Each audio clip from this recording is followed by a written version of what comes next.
I appreciate it very much. Hi, everyone. I am Ian Klein. As Rebecca said, I am the board chair of the Nature Generation, and I'd like to welcome all of you to the 21st annual award ceremony for the Green Earth Book Award. This is always where I wish we were live because that feels very deserving of applause, and I know that's hard to do virtually and online. But I just want to repeat that. Welcome all of you to the 21st annual award ceremony for the Green Earth Book Award. For our 2025 submission period, we once again received a record number of submissions, with over 260 submissions in our 6 categories. Each submission, and again, that's 260 submissions, was vetted by Dr. Patricia Dean at Salisbury University. Patty, no matter how much we thank you, you can't possibly get the thanks and recognition you deserve for the immense contributions you make to this fantastic program. After Patty, our panel of over 40 judges read and scored the 112 books that made it to the long list to determine the winning books, honor books, and recommended books. Our judges are writers, librarians, teachers, academics, scientists, environmental policy experts, and others with a wide range of expertise necessary to fully evaluate these wonderful books. The process is collaborative and it's rigorous, and the result is always a cohort of winning books and authors who are highly deserving of the recognition. Speaking of whom, we are so happy that we have the authors and illustrators of our 6 winning books, as well as the Green Earth Book Award sponsors here with us tonight, and we look forward to hearing from them. I couldn't be more delighted every year to be a part of this fantastic event. For one thing, like many of you, this is a family affair for us. Usually, I'm sitting in my home office surrounded by my wife and kids, and we're all doing this together. Tonight, as Washington traffic would see fit to happen, I got stuck about halfway between here and home, realized I wasn't going to make it there by 6 p.m. and turned around and came back to my office. So I'm taking this from my office today, but I know my wife and kids are somewhere on the other end of this online event space that we've got here, enjoying this every bit as much as I am. The other thing I've always loved is that this event is an absolutely enthusiastic celebration of the power of storytelling. And never have we needed that more than we need it now, particularly around issues of environmental stewardship. And I couldn't be more thrilled to have the opportunity to amplify these incredibly important stories, both fiction and nonfiction, that these authors and illustrators have shared with us and with the broader world. Anything we can do to amplify those voices, we should do. And I'm delighted to be here and to be a part of that. Our keynote speaker this year is Riley Black. Riley is an award-winning science writer, amateur paleontologist, and dinosaur and fossil chaser. Special thank you to the History Book Festival for introducing us to Riley. As she speaks, feel free to ask questions throughout the presentation in the chat box. I would like to thank our partner, the Lewis Public Library, and Rebecca Lowe, Adult Program Coordinator and Development Director at the library. For the 3rd year, the library is hosting this event and has been instrumental in its planning and execution, and they've always done a fabulous job. We are also grateful to Browse About Books in Rehoboth Beach, Delaware, for promoting this event and for offering all winning and honor books for sale at the store and online. Finally, thank you to 2 of my favorite people in the world and who, like Patty, can't possibly get the thanks and recognition they deserve. Amy Marasco, founder and president of the Nature Generation, and Ramani Sieferman, executive director of the Nature Generation. I'd like to thank them for their vision and execution in planning and running the Green Earth Book Award program and award ceremony each year. Now I'd like to hand it over to Amy to introduce our keynote speaker. Thank you, Ian. And we're so glad you're our board chair as you continue to guide the nature generation. And it is hard to imagine how many years, decades now that we've been doing this. And you know the story, many of you who are in the audience know, 26 books came initially, and we were thrilled. And now, as Ian said, we're in the hundreds of phenomenal books. So again, congratulations to every winner.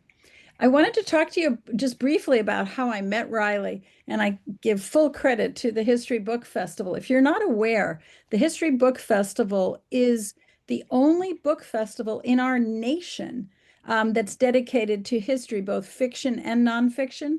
And a plug for the book festival, it's every year, the last weekend of September, and it's hosted in Lewis, Delaware. So please come. But this is where Riley and I met. I had the opportunity to bring her to the Lewis community, and the room was just wowed by her presentation, which I know you will be as well. As Ian said, she's a paleontologist, she's a science writer. And what this book is all about, in addition to her love of dinosaurs, which you will quickly learn, as I did, it's really this symbiotic relationship that our planet has always had between the mammals and the plants and the birds and the butterflies. We live in an ecosystem that relies on one another.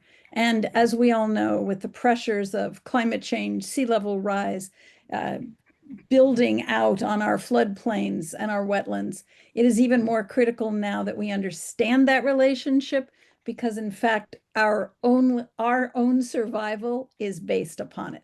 So with that, I want to turn this over to Riley to go over her book and the story that you'll be ready to hear. Again, NatGen, we are the storytellers for the earth. So I'm so delighted to introduce Riley Black. Thank you so much, Amy. That was lovely. And it's lovely to be speaking to all of you. So yes, right into our first slide of a very unlucky mosquito. When the Earth Was Green, if you have not read it already, is really a series of vignettes about prehistoric life and these deep relationships that form over time, how diversity builds upon itself through interactions, that the more sort of life becomes, the more life changes, the more new possibilities open. It's a lot to take in. The book covers about 1.2 billion years, and I've got about 20 minutes to talk to you all. So really, rather than try and cover all that time and everything that plants have done for us, I picked a particular starting point. And I thought about, well, we're all familiar with that iconography, right, from Jurassic Park of what's said to be a mosquito in amber, and John Hammond's cane at the top of that piece has an insect in amber. It's actually a crane fly, believe it or not. It'd be really big if it were a mosquito, but all the same, the idea is there. How did this sort of thing happen? I get asked about fossil DNA in amber all the time. So I felt this was a good way to get into this. So some of the best amber fossils that we have are about 99 to 100 million years old. They are located in present day Myanmar, and that's where this vignette was based on fossils that are coming out of the ground there. Amber is really fossil tree resin. So if you've ever, kind of touched a pine tree or any kind of conifer and your hand comes away sticky and it takes forever to take that stuff off, that's resin. It's basically a natural bandage for that tree. So if it gets wounded or injured, it basically exudes the substance. And we know from the fossil record, which is not just bones, but in fact,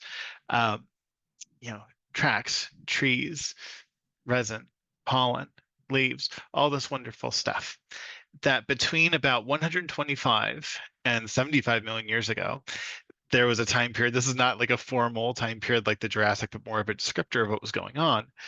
There's the Cretaceous resinous interval. And for whatever reason, most of the world's amber deposits date within that 50 million years or so. The fossil deposits that are found in Myanmar are part of it. For whatever reason, during that time, the climate on the Earth was right for it. The sort of plants that were diversifying were correct for it. These conifers called monkey puzzle trees, in particular, you can still find them in many parts of the world today. They just spread very far up the planet, vast forests of these trees, and they exuded a lot of resin. And that resin basically collected things from the environment.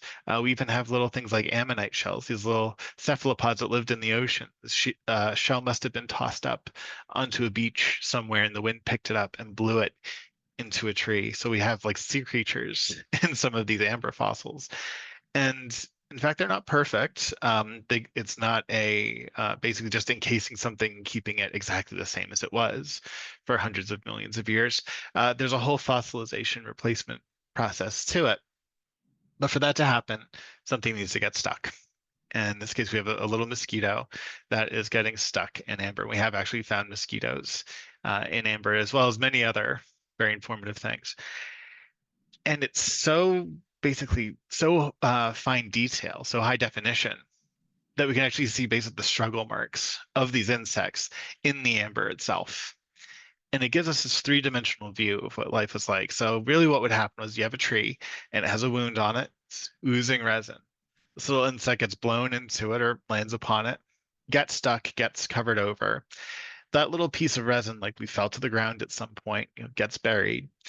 As sediment compacts on top of it, it gets all these little micro cracks. You can't really even see them with the naked eye, but they're there. And as groundwater, rainwater, with minerals being carried in, especially quartz, which is one of the most common minerals on our Earth's crust, move through that space, it replaces those organic tissues and basically creates a three-dimensional replica inside that resin of that critter. And therefore we can know things about the fossil record that we otherwise couldn't. So often fossils are distorted, or they're flattened, or they're partial or incomplete. But thanks to basically just what trees did, we have this view into the past that we wouldn't otherwise possess. So what would cause a tree to get injured in this way? Could I have the next slide, please? So during this time period, 100 million years ago, just about, there were big dinosaurs everywhere.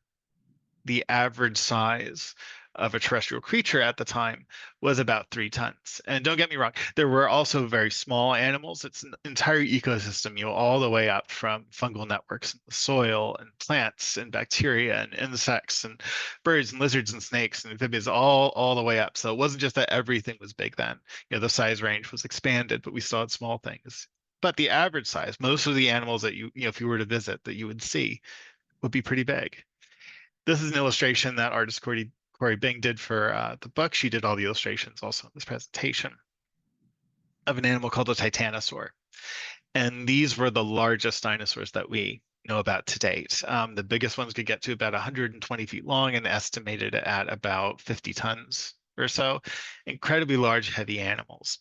And they didn't just eat plants, they also trampled them to the ground. They knocked trees and plants over. They might have rubbed up against them. We know that dinosaurs had parasites. They had ancient equivalents of lice. So if they got itchy and rubbed against a tree, that would open a gash, allowing the resin to flow, allowing those fossils to be made.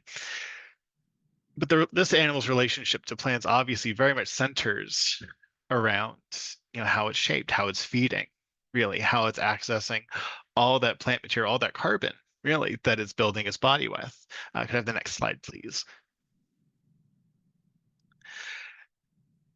So when we look at these animals, they kind of seem silly in a way, right? In that they have this very small head with these little peg-like teeth at the front. There are no molars. There's nothing to chew with in those mouths.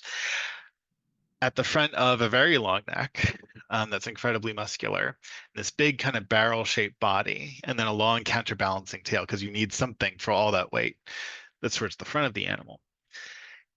And often when we look at dinosaurs, they just seem oddly shaped to us, right? We don't really have the equivalents of a titanosaur or an ankylosaur or T-Rex or what have you around now. Birds are living dinosaurs, but with the exception of some little raptor-y kind of things, they're not really a good representative for creatures like that. So we really have to look at the fossils themselves. But we can work out why this animal was shaped in this way, and that's to eat as many plants as possible, as quickly as possible. So, this close-up of the mouth that Corey did. In that mouth, dinosaurs never had to, obviously they didn't have dentists because that had not been invented. It was, many millions of years in the future. but they wouldn't even need them in that their teeth were constantly replacing themselves. Each exposed tooth crown that you saw had at least one, if not several, teeth growing directly behind it, growing at a particular rate. We know this because we can look at dinosaur teeth, and teeth form basically on a daily basis. There are these little basically divots and ridges that we can count, similar to counting tree rings, to get an idea how many days did it take for that tooth to form. It varies from species to species. This is kind of like saying, like how quickly do deer grow their teeth when they're like a dozen different species of them, right? So, similarities, but they vary. But some of these dinosaurs, some of these plant-eating dinosaurs, like one called Nigersaurus, had this kind of Hoover vacuum-shaped head. And it replaced each tooth about every 2 weeks. Every tooth in each socket was replacing itself about every 2 weeks because the food it was eating was so abrasive. So these are basically just, not even garden shears. They're just really plucking, in this case, ginkgo leaves and twigs, whatever else they can feed on, into their mouths. And that long neck allows them to reach relatively high, to reach low, from side to side. They can basically park themselves on the ancient floodplain or in the ancient forest and just feed over this whole envelope of vegetation that smaller herbivores wouldn't be able to access. This is all important in terms of getting big. I'm going to keep this part short because I could go off on a whole other tangent. But we see the ways in which, as these dinosaurs are growing up, these sauropod dinosaurs are growing up, they have rounded snouts when they're young because they're plucking a lot of food that's very nutritious, like succulent leaves, fruit, and things that are very high energy as they're growing very, very quickly.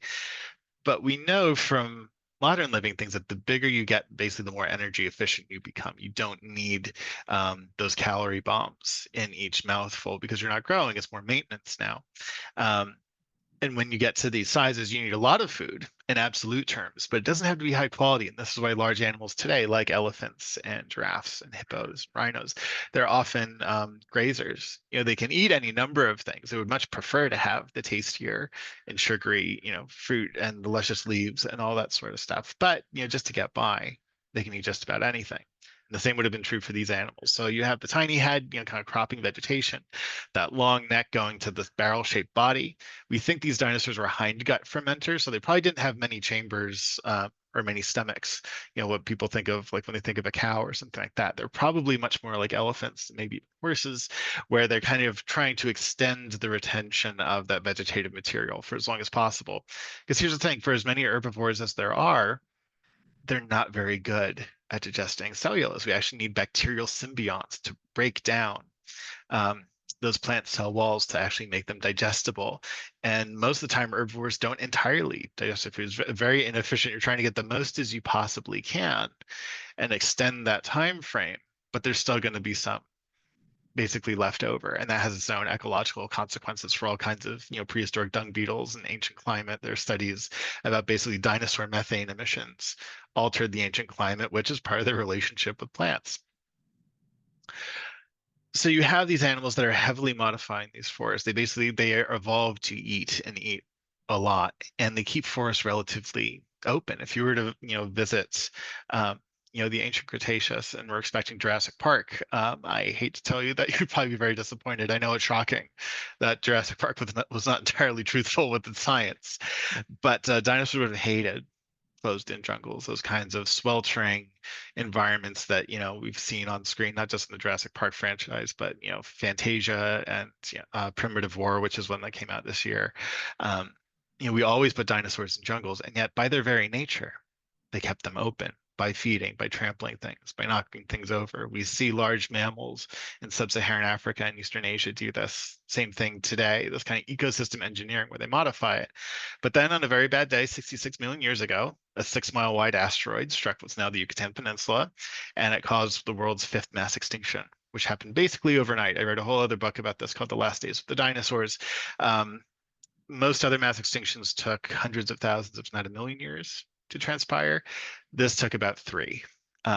It was so severe, and that's a whole other story about how that happened, but it was relatively rapid. We lose the flying pterosaurs, sea-going reptiles like plesiosaurs and mosasaurs, ammonites, giant reef-building clams. There are mass extinctions of snakes and lizards and birds and mammals and plants and insects, and of course every non-avian dinosaur. We have just the beaky birds left, and this has fundamental consequences for what happens to the world's forests. Next slide, please. So this friend down here is not a dinosaur. This is Titanoboa. This is a gigantic snake, Hollywood-sized monster snake. If you've ever seen any creature feature like I love to watch, um, and this is set about 60 million years ago. So it's about 6 million years after the asteroid impact, and this is when the world gets its very first neotropical rainforests. As we well know, there are all different forms of rainforest. Some can be relatively cold, but when we think of that kind of thickly layered, multiple canopied rainforest, this is when they first appear. It's actually after the disappearance of the non-avian dinosaurs. And this creates an entirely different kind of environment. For one thing, like before I said, there was mass extinction of insects. We know this because we can look at fossil leaves from before the asteroid impact and see all kinds of basically snippets taken out, lots of leaf damage of different kinds, insects that are eating them, rolling, their offspring up in them, making little pathways through them. That disappears in the rock layers immediately after the impact, and then we see it come back, which tells us that there was a mass extinction of insects and the survivors re-evolved, basically convergently evolved, to do what those previous species were doing all over again. This is the recovery that came after this mass extinction. And it happened amongst these forests where the largest organisms right after that mass extinction, at least on land, big crocs and things like that, in lakes and ponds. But, when we think about, on dry lands, the largest animal is about the size of a house cat. Most of life was, these generalists that are relatively small that could get by on anything. And all of a sudden, we have an infusion of iron into their soils from the asteroid impact.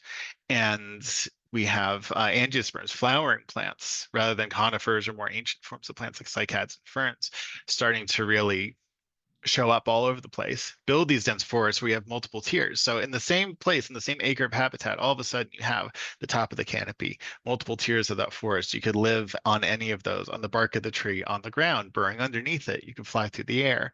Compare that in your mind to like an acre of open prairie or an open woodlands where you can't jump between trees because they're not close enough or they might not be there. You can fly, you can run, you can burrow, but the ways that you can kind of live are limited.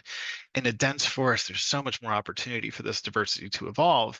And this is directly relevant to our own primate ancestors. Next slide, please. So this is an illustration of a critter called Purgatorius.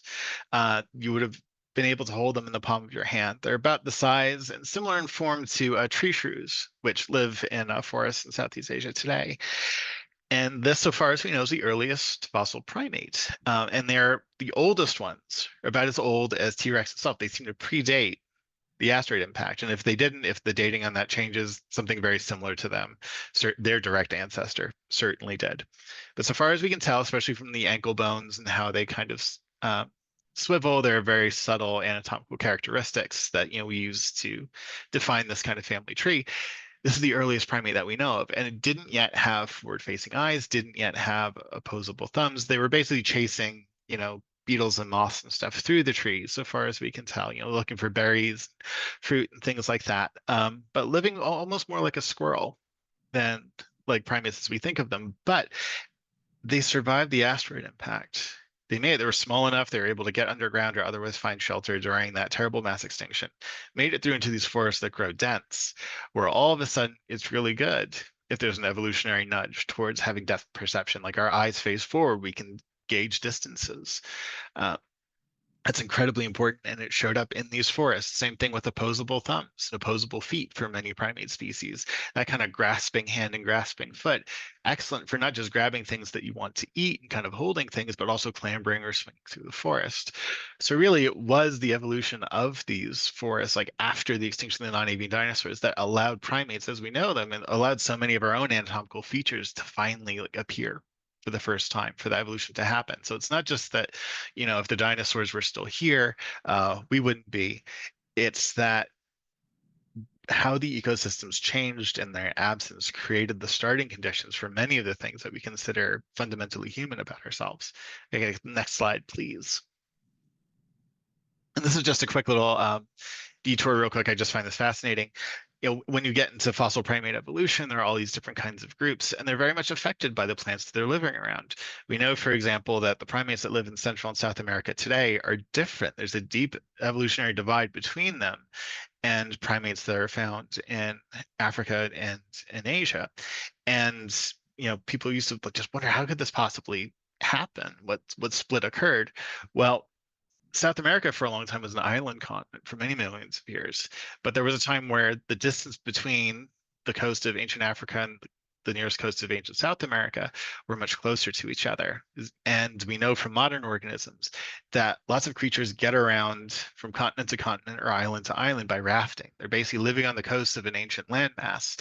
A big storm comes along, the vegetation gets ripped up in these great big mats. There's actually great videos of this that you can find on YouTube where some of them have trees that are standing upright with fruit on them. This isn't just like a clump of grass that they're clinging to. Some of these are actually kind of ritzy so far as a vegetative raft in the ocean goes. And we think that these primates, along with the ancestors of capybaras living on ancient Africa, basically got swept up in these storms and transported across the ocean. And it was plants that made this possible, plants that allowed animals to move between continents they otherwise couldn't reach. Could get the next slide, please. So that rafting between the continents, that occurred about 14 million years ago or so. But our ancestors and relatives' relationship with plants and the trees went on for much, much longer. So this is a restoration of one of the earliest humans that we know of, called Ardipithecus ramidus. They lived about 4.4 million years ago in what's now Eastern Africa. And this is an early human that's still very much suited to life in the trees, has those, grasping feet, grasping hands. The proportions are much better for kind of clambering and moving through trees rather than walking on the ground. Ardipithecus lacks the kind of bowl-shaped hips that we have to hold all our guts upright and basically our back problems, because standing upright without a tail comes with all sorts of different anatomical consequences. But so much of how we move and what we can do, how we interact with the world, goes back to this relationship. If you've seen, think of any time that you've thrown or seen someone throw an overhand pitch, that's possible because our ancestors were moving through trees and grasping overhand. That flexibility in the joints that allows us to interact and manipulate so much of the world around us comes from directly this relationship with the trees. So even though basically our bottom halves and our backs have fundamentally shifted to allow us to walk on the ground, to basically defy gravity in that way. Every a human evolution professor once remarked this to me, and never forgot it. Every time we take a step, it's basically controlled falling down, the way the anatomy works, that we're kind of resisting all these forces as we move back and forth. And that mark is on us, to this day, that we are not so far removed from that close and intimate relationship with plants. Next slide, please. And I hope you remember that. That's why I wrote this book and why I wrote these stories. Is so often, even within my own discipline of paleontology, plants are often treated as window dressing or not all that interesting. When I go out in the field, everyone wants to find the dinosaur bones. No one gets excited about finding a fern impression or a bit of a fossil root or something like that. Except me, I always get excited about it. I want to know more. But most people, you want to find the big charismatic animals, the thing that you can chase. And yet without plants, there's so much that we wouldn't know. So much of what we're learning about ancient life, it's not coming from unusual animals that we don't have a modern analog for. It's from plants that we can see how they were growing, what they can tell us about ancient climate, drought cycles, how warm or cold it was, how life came back from some of these mass extinctions. And for that, I want to write this tribute to it. I really only gave you a brief slice of it today, but I hope you enjoyed it, and I'm looking forward to your questions. Oh, Riley, thank you. And before I hand it over to Romney, who's gotten all of people have been texting her and emailing her questions. I love the title. So I've got one question before I go to Romney, that you called this the greatest romance. Why did you do that? Can you just share that with our audience? Yeah, it's always hard coming up with titles and subtitles that really captures the mood of this. And as I wrote the book, I kept going back to this idea of deep romantic relationships or long-term relationships where partners change each other, because that's really what this book was about. So much of our imagery around prehistory fossils is often based around combat and dominance. How often do we hear, when dinosaurs ruled the earth, the reign of the dinosaurs, the dominance of the dinosaurs, whatever group it is. We even have often referred to, the invasion of the land, or the conquest of the land, or whatever. It's all these very colonialist and imperialist terms, and we don't need it. It creates this adversarial view of the world, I think it creates a distortion. And I really wanted to look at, not that, this is a true romance, that these evolutionary partners necessarily know what they're doing, but it is a relationship. It's one, especially in the pollination chapter, where some of these plants and animals, they truly do rely on each other for survival and have modified each other to the point that they can't survive without each other. And just how wonderful that is, the way that diversity creates diversity out of itself, just through its own existence. So to me, that was a much more romantic idea, and I didn't want to do nature red in tooth and claw. I wanted to kind of push back on that a little bit. So I was hoping that this was a little bit of a poke, but more of an invitation for people who want a different view of life through time. Oh, thank you. Thank you for that. And Ram, I know questions have come in to you. Yeah, I have some questions. It over. One question is, what are some of the technological advances that you see happening now or on the horizon that would provide scientists, paleontologists with additional information about this relationship between dinosaurs and plants? Yeah, some of it's just going out and finding more fossils. And we generally do it the same way that we've always done it. You get your boots on and you try and get up early in the morning before the sun gets too hot. You go looking. But we can use a lot of technology now to narrow down where to look. I know some paleontologists have used Google Earth and other basically satellite maps to look for like where good outcrop is going to be before you just kind of have to wander. You're kind of mapping it almost as you're going. Some of these places still we don't have detailed information of.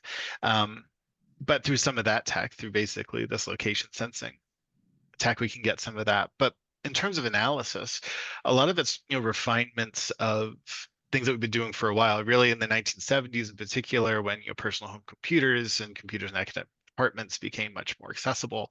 There are a lot of studies going on just comparing shapes, for example. So we can take scans or even just draw them out.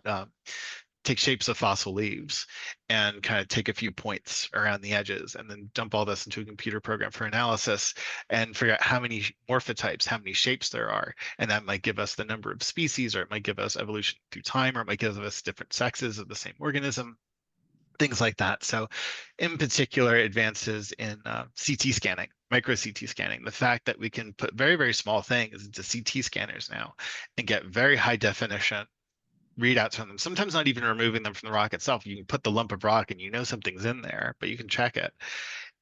And it'll create this 3D scan that you can print out, you can manipulate, you can enlarge, you can piece it back together again, see, undo geologic distortion. I feel like CT scanning in particular, there are all sorts of other techniques and kinds of analytics that we use, but I feel like that just getting to know the shape of things without destroying them, without risking breaking something and having to glue it back together, which does happen all the time. That has been one of the most powerful things to just give us this look at ancient life that allows us to see it in the same way that we see life around us now. Yeah. There's a question in the chat box. What was the catalyst for the evolution of flowering plants instead of ferns and spore-based plants, for example?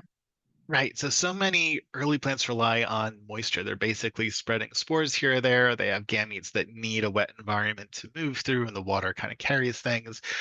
With the evolution of conifers, you had the origin of basically wind dispersed pollen, which is basically what we call in other organisms broadcast spawning. You're basically just putting out an incredible number of gametes out to the environment, hoping that something reaches where the plant intends it to.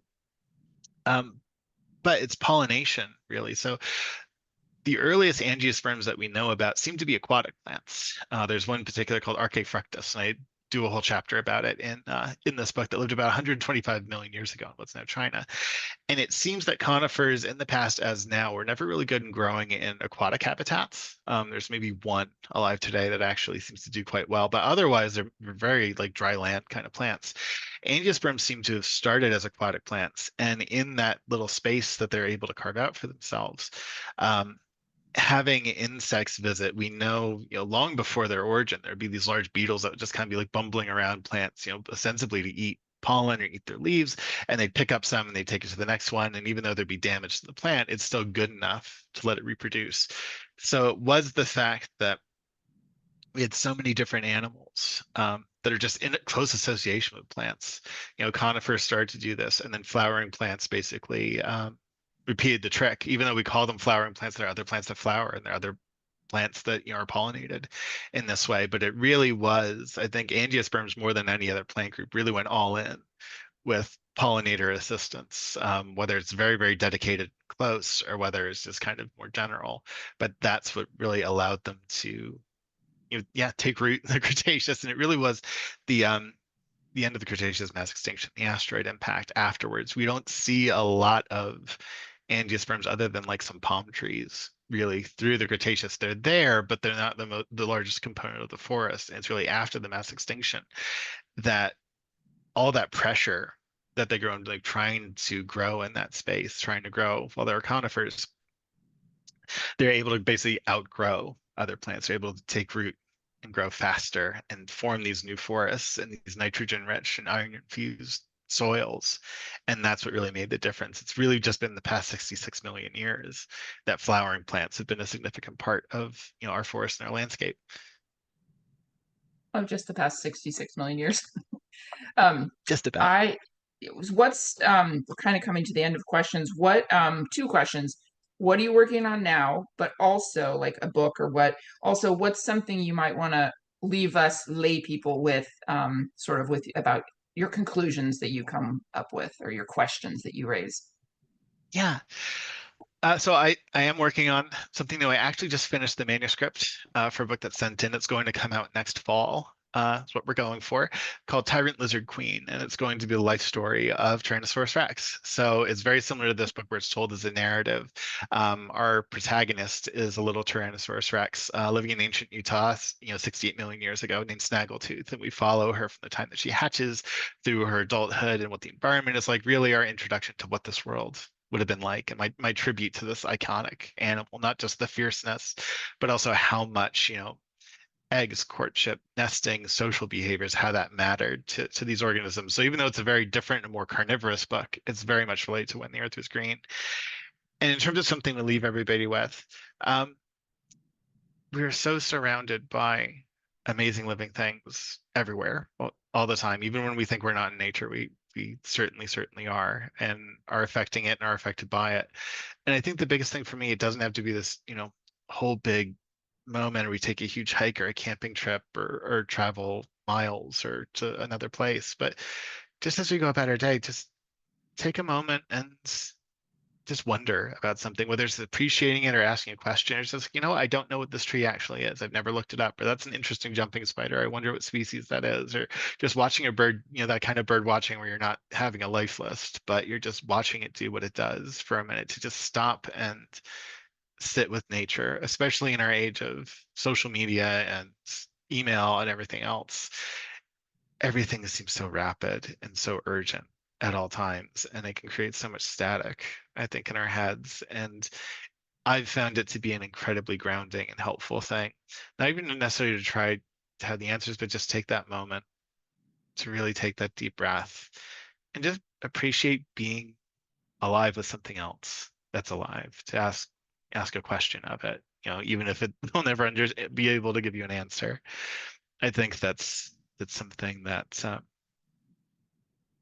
trying to articulate the last thought, but I found it to be incredibly helpful, and seeking that connection, that sense of connection, not just that we live in a world that has a whole bunch of objects in it, but that we all are here together affecting each other. I think that can create a lot of good. Riley, thank you so much. And your last comments, I think, are so impactful. And we at NatGen, we take Rachel Carson as our patron saint. And as a fellow scientist, she said to all of us through her writings, a sense of wonder. And that's exactly what you have done, is to give us that sense and appreciation of the wonder of nature. So thank you for being with us this evening. Stay on as long as you can, but we also know that you are actually moving from Utah, Maryland. And we're glad to have you, for those of us on the East Coast, closer so that we can have additional engagements. But we really appreciate your words, your thoughts, your science, and writing digestible information for really all ages. So thank you for being with us this evening. Very, very much. Thank you. Thank you. Absolutely my pleasure. And I'm going to turn it on over now to Stephen Ford. Stephen is the coordinator at the Ernie Bond Curriculum Resource Center in Salisbury University. If you are joining us for the first time, Ernie Bond, who's no longer with us, he passed away a number of years ago, but he was the core inspiration for the Green Earth Book Award. So I'll pass it on to Stephen. We're glad to have you here with us this evening. Thank you, Amy. I'm awfully glad to be here as well. I'm very proud that Salisbury University has had a connection to the GEBA since its founding 21 years ago. From Seidel School of Education faculty, Doctors Ernie Bond, Patricia Dean, and Laura Marasco, accepting that challenge from Amy to create the award, to making sure SU Libraries has at least one copy of the now 265 winning and honor books for our patrons, to housing those titles in our substantial Dr. Patricia Dean Environmental Children's Book Collection in the Dr. Ernie Bond Curriculum Resource Center. I am fortunate that I get to manage the Bond CRC as one of the 4 SU libraries, and that it's located in the same building as the Seidel School of Education, which is perfect because we primarily serve the students who are studying to become future teachers, and our environmental books become part of that training. One additional connection is that the Bond CRC now serves as the ship to and sorting location for the award each year. And we've already received over 30 boxes of book submissions for next year's award. Patty knows this because I text her whenever we get more in. As Ian mentioned earlier, we received over 260 submissions this year, of which 112 made it to the long list for review by the judges. And as Ian also mentioned, our judges are librarians, educators, environmental professionals, scientists, artists, government professionals, authors, and administrators. After their comprehensive review and scoring based on criteria that we've developed over the past 21 years, we coordinated and hosted 6 panels of judges, each panel comprising 10 judges. After meeting online in April to discuss the highest scoring books, we came to a consensus on these 6 winning books, 17 honor books, and 34 recommended reading books. Our GEBA categories each have a family or corporate sponsor, and we want to acknowledge our generous and engaged sponsors. So the GDEIT is for the picture book primary. Council Oak is for the picture book intermediate. The Klein family, young adult fiction. The Parker Terrell family and friends, young adult nonfiction. Cadmus Corporation, children's fiction. The Thomas family, children's nonfiction. And now I'm going to turn it over to Ms. Darby Bade, who will present the first award of the evening.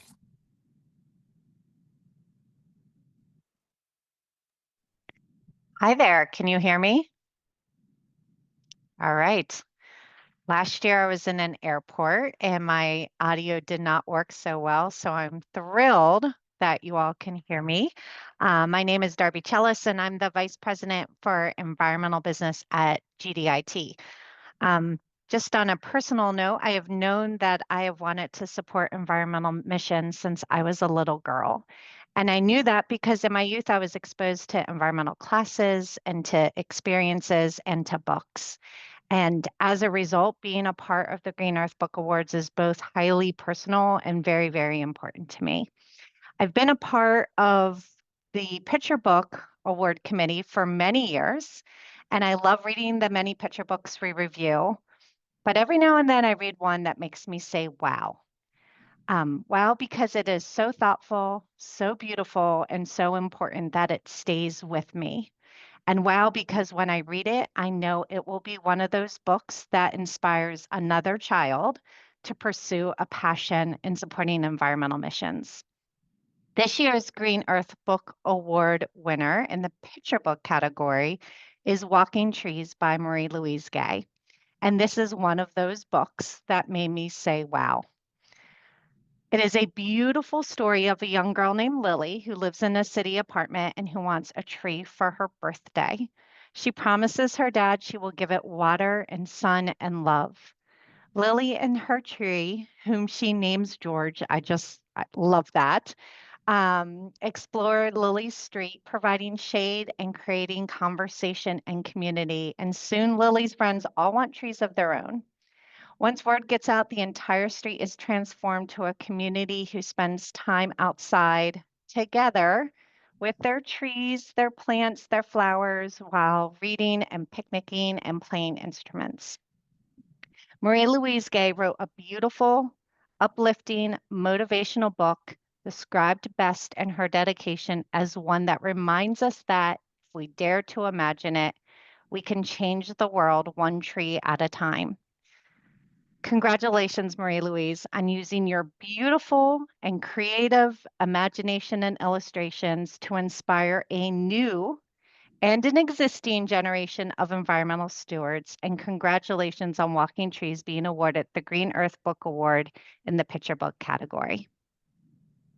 Thank you so much. Yes, I can't hear your applause, but I am absolutely thrilled to have been awarded this award, the Green Earth Book Award. I had not heard of your the Nature Generation or the Green Book Award. I'm in Canada, so hi from Canada, from Quebec. So you might hear a bit of my accent, but I did write the book in English and in French, and I sort of see the world green in every language.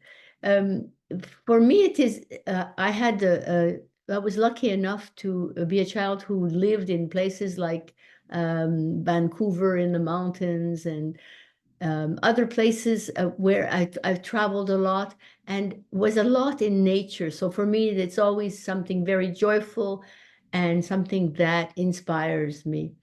I was inspired to write this book, Walking Trees, because I read an article in The Guardian, actually, a few years ago, about a project that was happening in the town of Leeuwarden, which I cannot pronounce very well, in Holland, where an architect decided to create this project in his city where people would become volunteers, would be stewards for the nature by putting 1,000 trees in different containers on wheels and wheeling them around the city, creating areas of shade and space and joy and refreshment, attracting birds and bees and ants and whatever in these corners, but transforming the city with trees. And I thought it was such a lovely idea. This was, of course, a temporary exhibition. And I thought, how could I translate this idea so that children would be involved in it?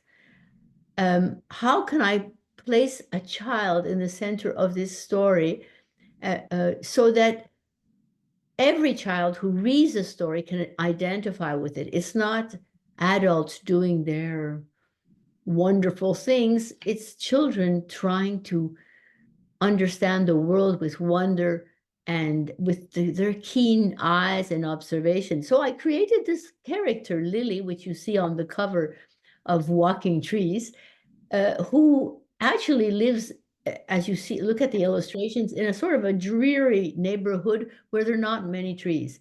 I am lucky enough to live in a neighborhood where there are many trees, but in Montreal, where I come from, there's a lot of neighborhoods that have no trees at all. So kids grow up in very hot, unshaded areas, a lot of asphalt, parking lots, roads, and without trees or stunted trees. And so she has actually never been in a forest. And so when her father brings her to a forest outside of the city, near the city, she falls in love with it. She can't believe that these enormous, gigantic, breathing creatures are trees. They're living, and she wants to have a tree. She falls in love with the forest, one tree at a time. And there, as you said, she asks for her birthday a tree. And she does not have the intention to participate in an environmental action. She's just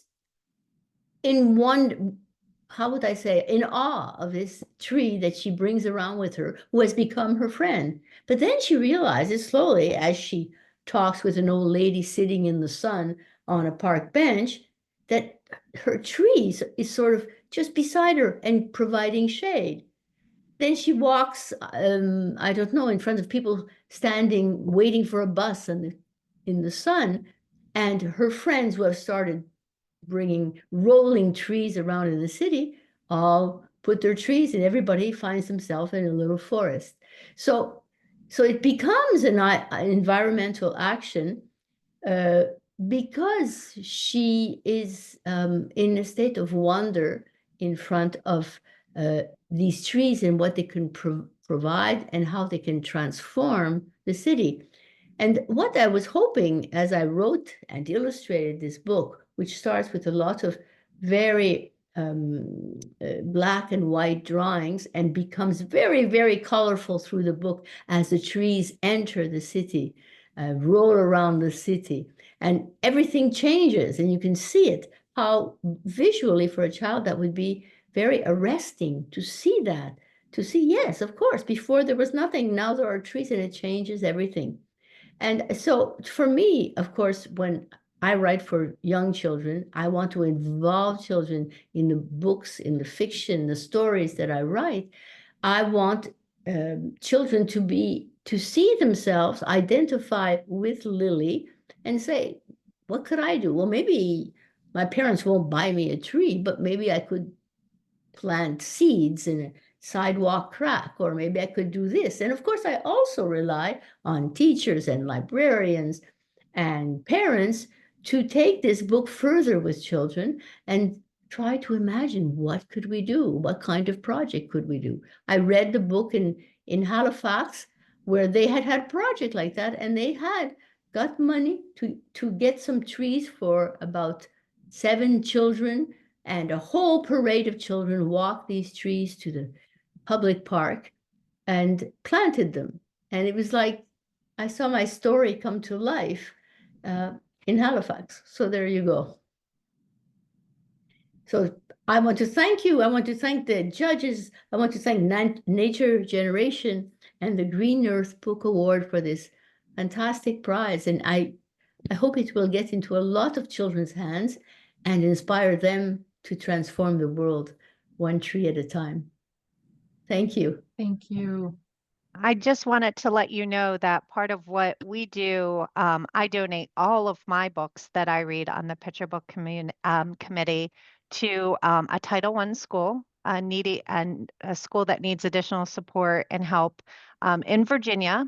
And each classroom this year in that school got a copy of your book. So it's being read in each classroom. And it's going to be a centerpiece around their Earth Day celebrations in April. So thank you. Thank you. Thank you, Darby. Okay, I'm going to pass it on to Linda Manning, Great. Council Oak. Can you guys hear me okay? Yes. Great. I'm having some problems with my lighting in my office, so it's not as gloomy as my video would indicate. But so first of all, Maria Louise, you are a hard act to follow. I too am a lover of trees. So much so that I named a company that I founded the Council Oak. And so this next award is coming from the Council Oak, where we are thrilled to have a chance to talk for a few moments about a book called Changes in the Air. And so this is a picture book for slightly older children than the one that yours is focused on. It is a beautiful book that was written by Debbie Levy and illustrated by Alex Bozma. And so I'm really thrilled just to pull out a few things that tickled me about this book. First of all, I think more so than ever, I was so appreciative of the message of solutions and the need for innovation. Like this book really says, yeah, we have it's a book about climate change, and there are a lot of books about climate change. And a lot of books leave you feeling a little bit hopeless about the problem. And so this one focused on solutions and encouraged people to think about those solutions, not just what we know now, but on innovating to think of additional solutions. So I really loved the message. It resonated very much with me. I also really love the combination of scientific terms, you know, like photosynthesis and greenhouse effect, with the storytelling visualization language, like guzzling, right? And sturdy, shrubby trees with roots tough and twisty. Like there is a story and there is science. So I love that part because I could see how the book would be attractive to both a kid looking for a good story and also one who is really geeky about science, right? So as a lover of both fiction and nonfiction, I found this to be really clever. So congratulations on that. And then a little bit of background. I was doing a little bit of background research on Debbie. Thank you, Ramani, for helping me out on that. And it didn't take me long to discover why I connected so much with this book, me personally, and why I found this work so compelling, because I think it is interdisciplinary. And I feel like looking at the world from an interdisciplinary perspective is so important.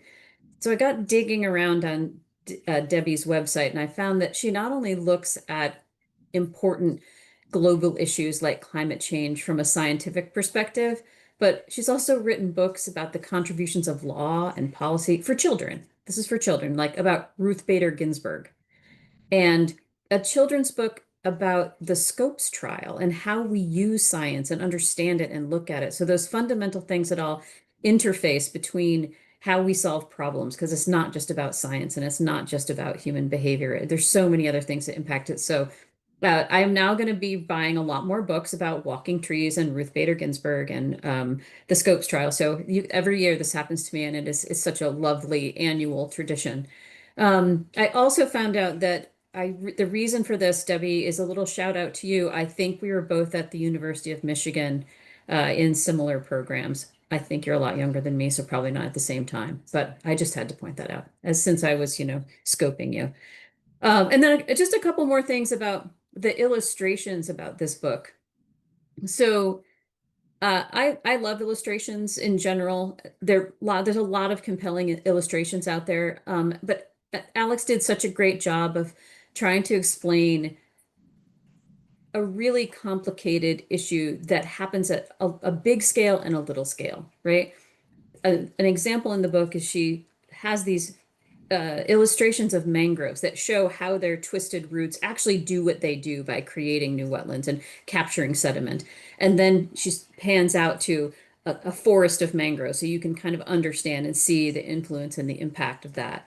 So I think you can see the potential of that whole mangrove forest, and then getting back to the language compared to like one bundled of tangled roots at a time. And so the whole thing is beautiful to read, lovely to look at. And so congratulations, hearty congratulations to Debbie Levy and Alex Bosma for bringing this book to our attention. My heart goes out to you. Thank you very much.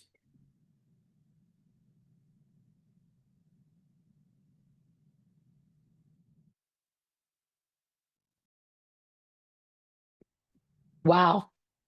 Thank you so much, Linda. I went to Michigan for law school. My best friend there, her last name is Manning. We're going to have to explore this later. Whoa, okay. Offline. Yeah, thank you so much. I do love a good book award, but I also want to applaud the Nature Generation for your many other accomplishments. Let's not forget them, like your STEM grants and classroom resources, and how lucky all of us creators here are that with your seal of approval, our books will find ever more readers in the months ahead. That's the point. So this book, I wrote Change is in the Air because change is in the air.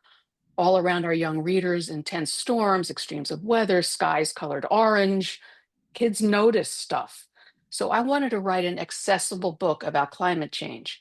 And I wanted to generate awe at the power of nature, in particular, how kelp, also known as seaweed, mangroves, and soil are remarkably effective at absorbing carbon dioxide, but also how they would be awesome and splendid if they didn't do that, but just sat there and looked pretty and supported life.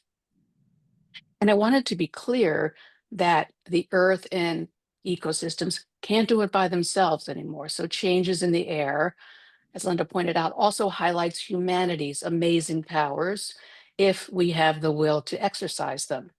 Power to protect, to invent, the power to change our behaviors. And in writing the book, I wanted, if I could do this honestly, to channel hope. And that, the hopeful piece, was the big hurdle for me at first. But in my research and writing, I interviewed and shared my drafts with scientists working in 4 different disciplines. You know what they all emphasized? Their hopefulness. This felt profound to me, because if these scientists were with their front row seats to the challenges we face are hopeful about the future, I can be too. And so can kids, and so is this book. And I have to thank Alex Boersma for her art, which illuminates the splendor and power of nature and the possibilities of humanity, just as I'd hoped. One last thing. I spent a day a while ago presenting this and some of my other books at a nearby school. I waxed, if not eloquent, I'll say enthusiastic about seaweed, kelp, as one does. Was I immoderate in my admiration for algae? Well, afterwards, the librarian overheard a riddle one of the kids was telling. Question: what should you do if you really love seaweed? Answer: seek help. Seek help. Seek help.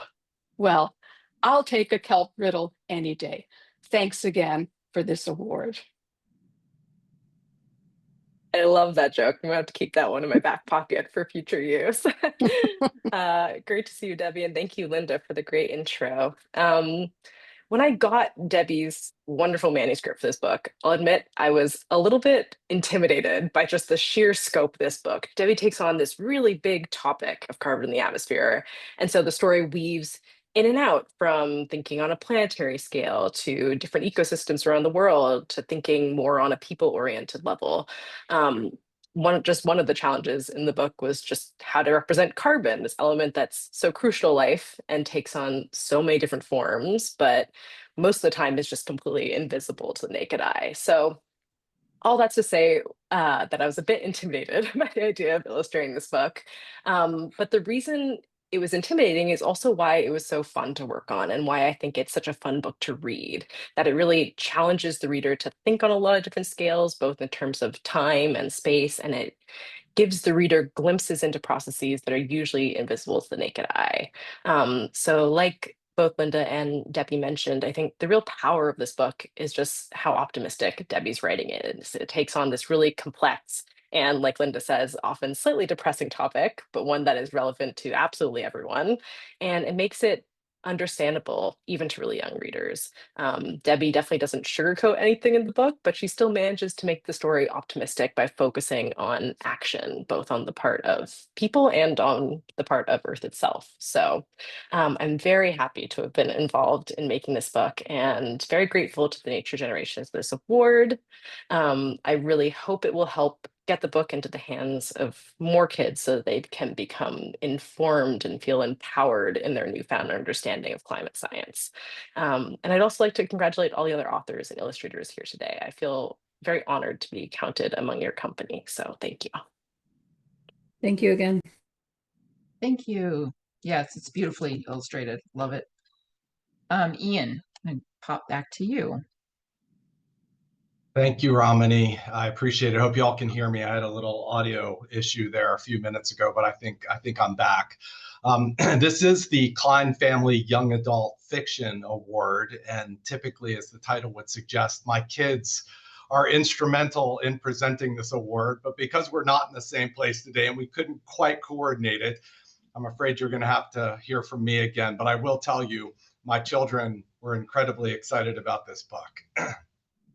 Force of Nature, a novel of Rachel Carson by Anne E. Berg and illustrated by Sophie Blackall, is an absolutely beautifully written novel in verse that follows Rachel Carson's path from a childhood immersed in and fascinated by nature to becoming a groundbreaking scientist and writer who played a key role, absolutely key role, in launching the modern environmental movement. The themes flowing throughout the book are powerful and forever timely. The writing is gorgeous, musical, and captivating. And the illustrations, which for me personally evoke the best possible nature journal drawings, were a remarkable compliment to Anne's writing. Now, I've been a member of the panel of judges for the Young Adult Fiction Award for over a decade, and I went back and looked at my scoring notes for this one. Now, I'm an environmental scientist and policy analyst by training, and I'm a tough evaluator. At least I pride myself on being a tough evaluator. My first sentence in my scoring notes were, first off, I don't believe I've ever given a perfect score until now. Now, I'm not sure I was supposed to reveal that level of detail, and I'm asking for forgiveness rather than asking for permission from Romany, but it was clear to me then, and it's clear to me now, that this was the perfect Green Earth Book Award winner. The themes were perfect. The subject, Rachel Carson, as Amy said it, patron saint of the nature generation, perfect. The writing, compelling and unbelievably accessible. The illustrations, beautiful. Now, my one sentence summary at the top of this introduction doesn't come close to doing the book justice. So I leave you with one recommendation: read this book. I'd like to congratulate Anne Berg and Sophie Blackall on winning the 2025 Klein Family Young Adult Fiction Award.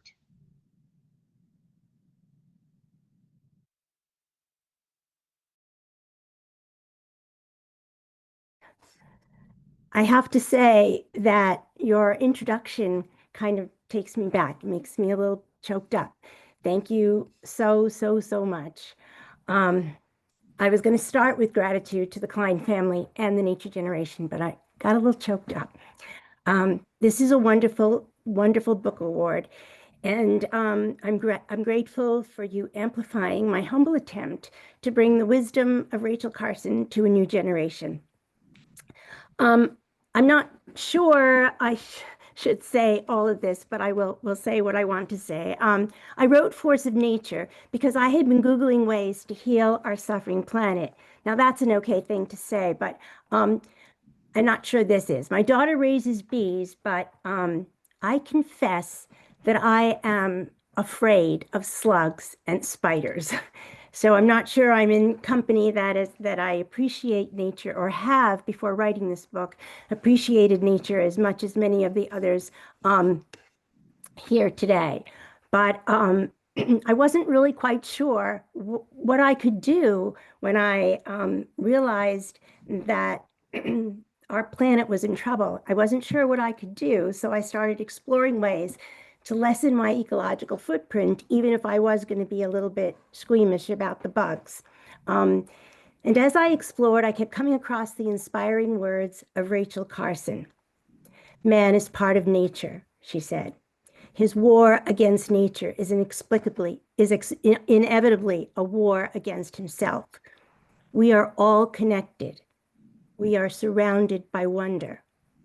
These were words worth remembering, thoughts worth sharing, an approach to nature worth embracing. And it finally occurred to me that one way to contribute to the well-being of our planet was to introduce young people to Rachel Carson. I am so, so grateful for this Green Earth Book Award, and I'm hopeful in some way that I can contribute to the mission of the nature generation, even with all my fears, my little fears. So thank you again for this wonderful honor and for all that the nature generation represents. I was very, very lucky to have Sophie illustrate my book, and I'm thrilled to hear from her now. I don't think she could make it, unfortunately. Oh, she didn't tell me that she wasn't going to be here. Yeah, she had a previous something she had to do. Oh, I didn't realize she wasn't here. We would love to hear from her. And also your book, I will say, a lot of the judges said they were, at first they were like, oh, are we going to like this book in verse? And everybody loved it. So that was just so you know. That's nice to hear. Yeah, I'm really kind of flustered, and these were very kind words that Ian Aw. shared about my book, and that you shared, and I am just so appreciative, and I'm also, for everyone who may be surprised that I'm afraid of bugs, I'm working on it. I'm working on it. Well, good. Thank you again. Thank you. Congratulations. Okay, so I'm going to hand it over to Rebecca Terrell. Thank you, Romney. Mm-hmm. When the selections came in for the young adult nonfiction, Wildfire, The Culture, Science, and Future of Fire was one of the first books that I opened. I was so excited to read the collaboration between an environmental scientist, yay, Farron Davis Anderson, and previous Green Earth Book Award winner, author Stephanie Sammartino McPherson, in their examination of how Indigenous people, farmers, and forestry departments have used fire to manage natural resources, and how human development and climate change are also impacting the frequency and intensity of those wildfires. By delving into how fires start and burn, fire suppression and firefighting, and ecological importance of burns, Farron and Stephanie have explored people's long relationship with fire and reflect on fire's regenerative benefits as well as fire's destructive capabilities. The Young Adult Nonfiction Award is sponsored in honor of my grandfather, Lawrence Parker, who was a NASA engineer. He encouraged his grandkids to read, research, ask questions, and to continue to look for treasures in nature. He was one of the first people who actually taught me the importance of being an environmental steward. I loved Farron's dedication, which reads, "To my family and the fire keepers and knowledge holders who have always kindled the fire within us." It resonated so deeply with me and should remind all of us that we have a lot to share with each other and to continue to stay connected. I am so pleased to award the Parker Terrell Friends and Family Young Adult Nonfiction Award for Wildfire, The Culture, Science, and Future of Fire by Farron Davis Anderson and Stephanie Sammartino McPherson. Thank you. Buju Gakanawia, Farron Davis Anderson, Indigenous Cause. And what I said there was, hello, everyone. My name is Farron Davis Anderson. Thank you for having me tonight. This is such an honor to be here. This book is so special to me because of my relationship with fire. And I think that some people often think of fire as only negative, right? A lot of the media that surrounds fire is usually always that it is destructive. And so it was really important for me to be able to tell that story about our relationship that we have had with fire since time immemorial, right? And so our people, we had a really sophisticated relationship with fire, and we used it for many different reasons. And so I wanted to share that perspective and to be able to share that with educators that could provide that, that with their students, because it's such an important story to tell because of the destruction that we do see with fire. And I've had an elder tell me that, there's a balance that we've gotten out of. And so how can we rekindle our relationship with fire so that, there's more good that's on the landscape. And so there's always good and bad to everything, right? And so I feel like me and Stephanie did a really great job of explaining that in this book. And wildfire also is a really big topic too. And it's I was so thankful for Stephanie because she had this experience with this age category of the book, and she helped me so much to be able to provide this information in a digestible way. And so I'm so grateful for her and for her guidance in this book. And so miigwech, I'm grateful to be here, and I'm so excited that this book got this award and that more students will be able to learn about the benefits of fire and all of the ecological things that can happen with fire. That's so good. Miigwech.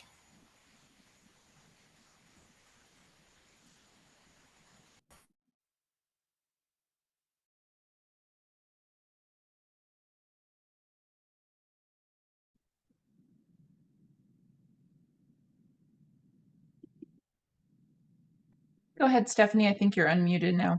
Oh, okay. You can hear Yeah. me? Oh, Yes, okay, yeah. good. Well, thank you so much. I'm grateful and thrilled to participate in this year's Green Earth Book Awards, and it means a lot to me that Wildfire was chosen for this honor by an organization dedicated to preserving the environment and to educating children. It was a great privilege to work on this book with Farron. She's an expert on fire and a practitioner of cultural burns. She initiated this project with our editor, Shane Olmanson. And when I came aboard, I had a lot of catching up to do. So much culture and history and science to learn. There were so many stories of tragedy and of amazing heroism. And I felt a bit overwhelmed at times by the sheer magnitude of the material. But my sister, Janice, my husband, Dick, and my 3 grandkids kept me going. My oldest grandchild, Kiernan, asked lots of questions as the book was going forward. Why do so many fires burn out of control? Good question. How do animals escape during a forest fire? Why are flames different colors? And when he found out that fire can actually create its own weather, he was amazed. Well, I was too. Farron and I live half a country away from each other, so we couldn't get together in person, but we talked on the phone. She knew all the ways in which fire nurtures the environment, clearing out underbrush and dead vegetation, enriching the soil, promoting biodiversity, giving certain species of plants and animals a chance to not only survive, but to thrive. But people rarely hear about the benefits of fire. Farron and I wanted readers to have a more balanced view and to show the remarkable ability of nature to revive after a fire. Take, for example, Yellowstone. In our first chapter, we discuss fires that burned over 1 million acres of the national park in 1988. People thought it would be a wasteland for decades. But the very next year, wildflowers sprouted, and the park went on to rejuvenate faster than anyone expected. And on a smaller and somewhat personal scale for me, there's the famous 150-year-old banyan tree on Maui with multiple trunks covering 2/3 of an acre. That iconic tree was badly scorched by the terrible fire of 2023. And when our book went to press, nobody really knew for sure what was going to happen to it. Its fate was up in the air, but it managed to survive as a symbol of hope. And that leads me to 3 words that I hope readers will take away from this book. Resilience, for the amazing ability of nature to regenerate after a fire. Respect, for the many benefits as well as the potential danger of fire. And finally, hope, for a future committed to fighting climate change and to wise fire management practices. Again, thank you so much, Nature Generation, and congratulations on your 20th anniversary. Thank you. Thank you very much. Thank you, Stephanie, and congratulations. This is actually your 2nd win over these 20 years, so that's pretty amazing. Thank you. Thank you. Okay, I'm going to pass now to Nathan Smith. Oh, there you are.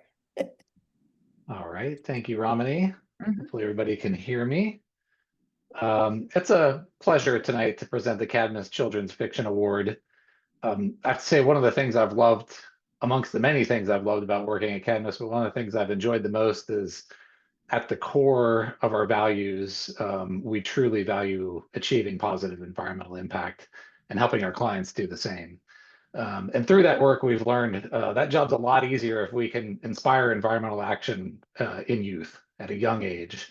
And the books in this category, I think, are really important because they can spark deep passion for environmental issues. They represent an opportunity to get into deeper stories around the environment.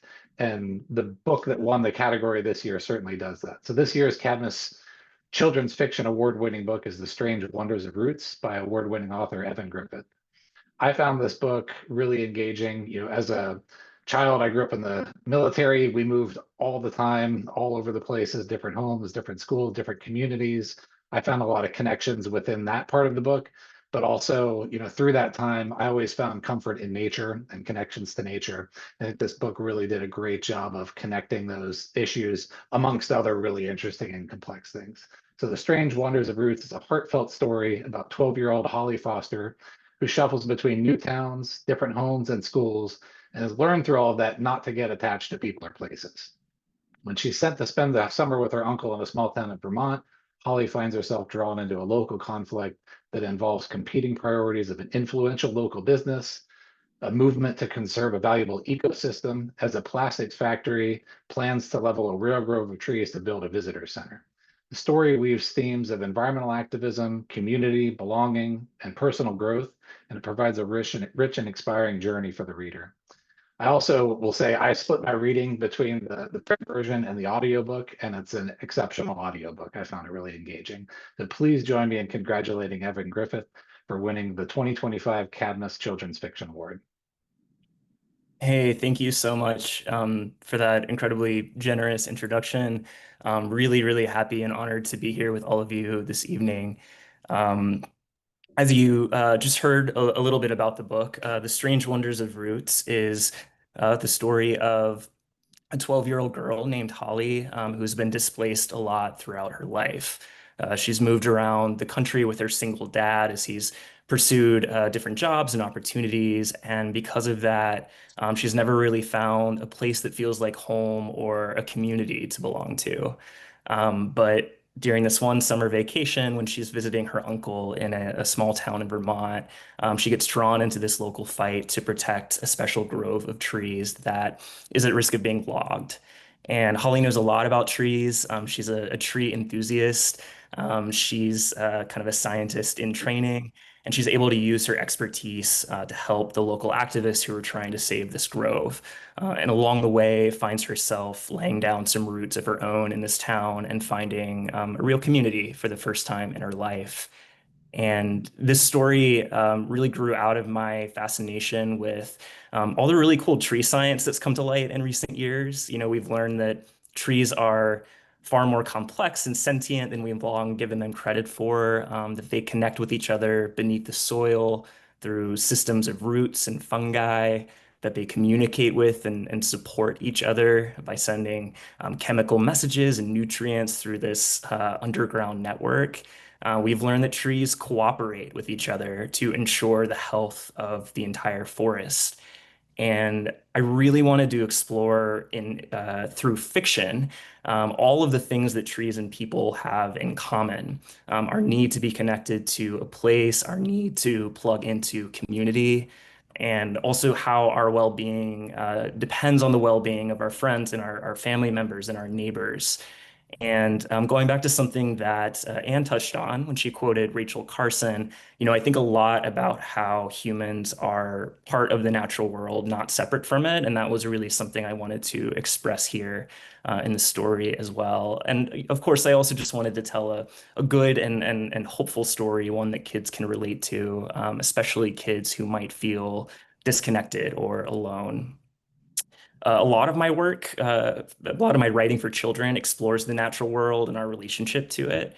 I write books with the hope of sparking kids' curiosity and wonder at nature. I think that I really believe that action and activism grow out of a place of wonder. So to have one of my books recognized specifically for its environmental themes is really deeply meaningful to me, speaks to exactly to what I've been trying to do in my work. So just incredibly honored and grateful to receive this award. I'm grateful for the existence of organizations like the Nature Generation, and really grateful to be in such fine company. I've been reading the other winning books. I have Force of Nature here, and they're all terrific. So thank you so much. Thank you, everybody. Thank you. And congratulations. Yeah, great book. Okay, and now Rebecca, I'm going to send it to you. And we have a video. Evan is actually at Dreamforce in San Francisco, and he could not make it. So he sent in a video. Hey, Nature Generation friends, authors, and illustrators. I'm Evan Thomas, and my wife Teresa and I and our family are thrilled to continue our sponsorship of the Green Earth Book Award for Children's Nonfiction. While I'm disappointed that we couldn't join this year's ceremony live with all of you, I'm so excited about this year's winning book. If you didn't already know, I love sports. As a kid, the only section of the paper I cared about was the sports section, and I still love the distraction of watching and playing sports. It was even at a sporting event that I met and eventually proposed to Teresa. It's fairly safe to say that if not for sports, I wouldn't be here presenting this award. Now, as you might have guessed, this year's Green Earth Book Award winner in the children's nonfiction category has a sports angle to it. Written by Aaron Silver and illustrated by Pui Yan Fong, In It to Win It, Sports in the Climate Crisis encourages our kids to get off the sidelines to take care of the environment. Starting with the challenges and climate strains our worldwide love of sports puts on the planet, we then get to see how a warming climate impacts athletes as they are forced to compete in ever hotter conditions, or even begin to lose places to play when lakes and rivers that will reliably freeze every winter are no longer safe to skate on. Fortunately, for those of us who love sports, there's hope. We learn how sports are getting greener and more sustainable for the benefit of all of us, as well as opportunities to improve things in the future. Aaron concludes In It to Win It by sharing how all of us can get in the game and join the team in the ongoing matchup against global warming. As Nat Gen supporters know, environmentalism has always been a team sport, and now we have a book that spells that fact out. Now, if our author-illustrator team had baseball cards, the backs might read something like this. Aaron Silver is an award-winning children's author who's been in the game for more than 2 decades, with numerous other children's books to her credit, including Rush Hour, Navigating Our Global Traffic Jam, and Good Food, Bad Waste, Let's Eat for the Planet. When not writing children's books, she can be found speaking at schools, libraries, or conferences, or pursuing her career in freelance journalism, writing for outlets ranging from the Globe and Mail to Good Housekeeping. Aaron has an MFA in creative nonfiction and a postgraduate journalism degree. Aaron's teammate for this book, illustrator Pui Yan Fong, is a huge sports fan. Originally from Hong Kong, she grew up in Toronto and studied illustration at Ringling College of Art and Design. Outside of rooting on her favorite teams and illustrating award-winning books, she enjoys reading, watching K-dramas, and gaming. Please join me again in congratulating Aaron and Pui for winning the Green Earth Book Award for Children's Nonfiction. Now let's hear directly from the winning team. Well, thank you so much. This is really exciting. Thank you to the Thomas family and the Nature Generation.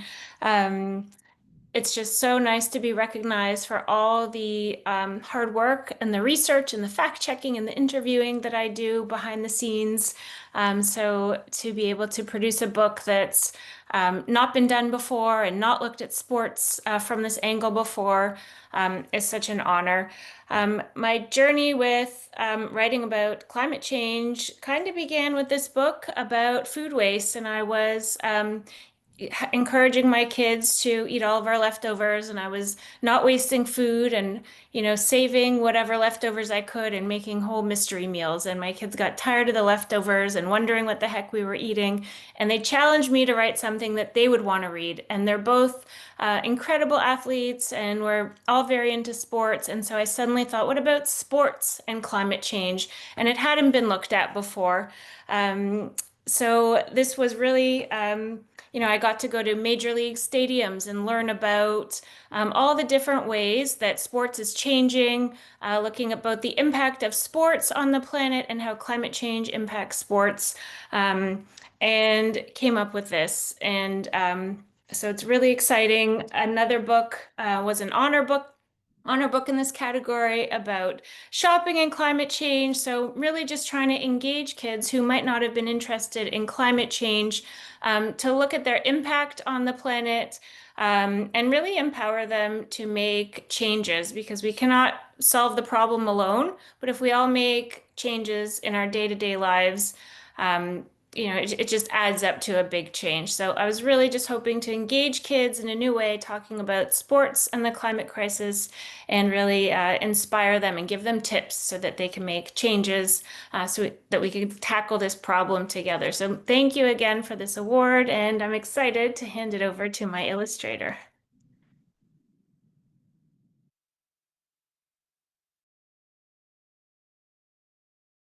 Hi. Yes. Actually, In It to Win It is the first children's book I've ever done illustrations for. And as mentioned, I'm a big sports fan, and I've always felt somewhat hypocritical or guilty due to the sheer amount of waste and negative impact professional sports has on the environment, just from travel or the games and the events. But reading through the book, I've learned quite a lot, and Erin has done such a great job. The amount of research that she's done. The book has so many examples and case studies of innovative ideas or sustainable actions that organizations, teams, athletes are doing to help mitigate their impact on climate change. And I'm just glad that the connection between sports and climate change is highlighted through this book. And I definitely think the book can be very inspiring and educational for children.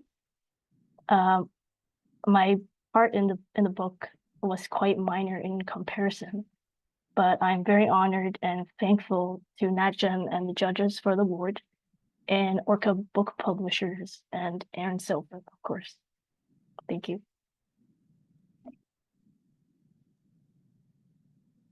Thank you. That's great. I'm going to pass it one more time to Ian. Thank you, Ramani, and congratulations again to all of the winners. And with that, I'd like to congratulate all the winners, the honor books, and the recommended reading.